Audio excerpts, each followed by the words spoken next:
Salut, c'est Damien de Fitness Fresh. Le sujet d'aujourd'hui, les protéines. Qu'est-ce que c'est? À quoi ça sert? Et où on les trouve? Pour faire simple, imagine qu'une protéine, c'est une chaîne en 3 dimensions de plusieurs petites molécules que l'on appelle l'acide aminé.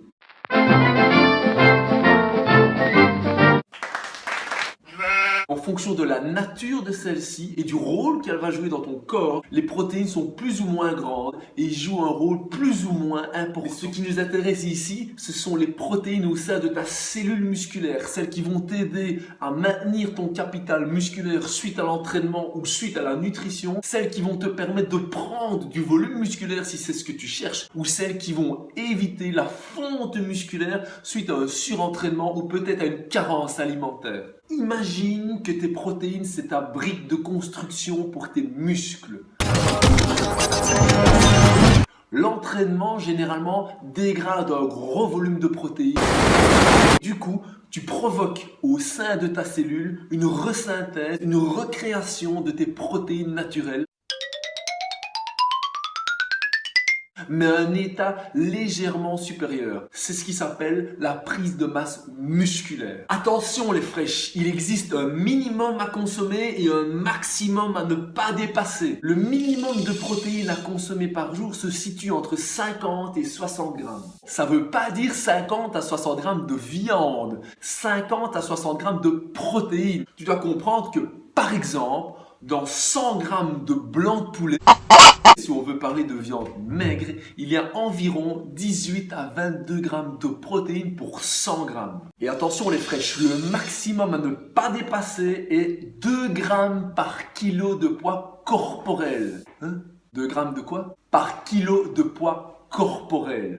En gros, si tu pèses 70 kilos, on te conseillera de ne pas dépasser 140 grammes de protéines par jour. Pour ne pas dépasser 140 grammes de protéines, il te laisse de la marge. Si tu cherches à prendre de la masse musculaire ou à éviter la fonte musculaire, tu peux consommer un petit peu plus de viande que ça. Ou d'autres sources protéinées. Il n'y a pas que la viande. Et c'est d'ailleurs ce que je te conseille le plus, c'est de varier tes apports et tes sources protéinées, qu'elles soient animales ou végétales.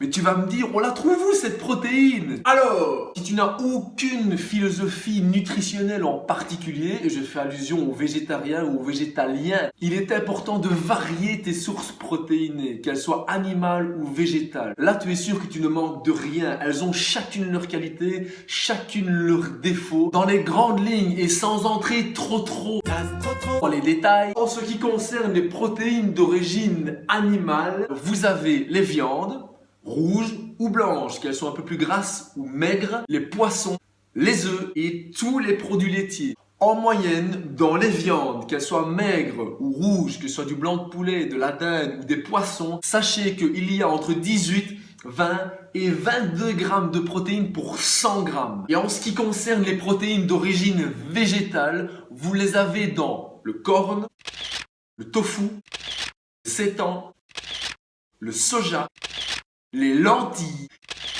et même les flocons d'avoine.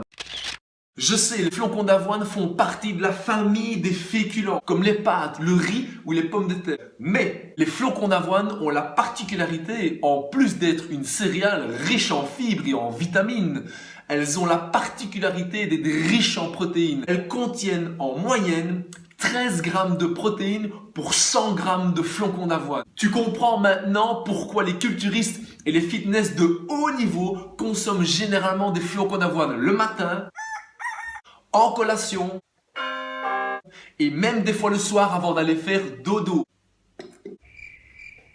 Alors, sache que dans le corn, il y a plus ou moins 20 à 22 grammes de protéines pour 100 grammes. On est donc proche de la viande. Alors que dans le seitan et le tofu, on est plus ou moins entre 10, 12, voire 14 grammes de protéines pour 100 grammes. Voilà les fraîches! J'espère que cette vidéo t'aura permis de comprendre un tout petit peu mieux l'utilité et l'importance de la consommation des protéines sur une journée, surtout si tu fais du sport. Et n'oublie pas, si tu as des questions ou si tu as besoin d'explications, je suis là pour t'aider. Tu laisses un message et j'essaierai d'y répondre le plus vite possible. Et je vous dis à bientôt pour une prochaine vidéo. Et d'ici là, bisous les flèches!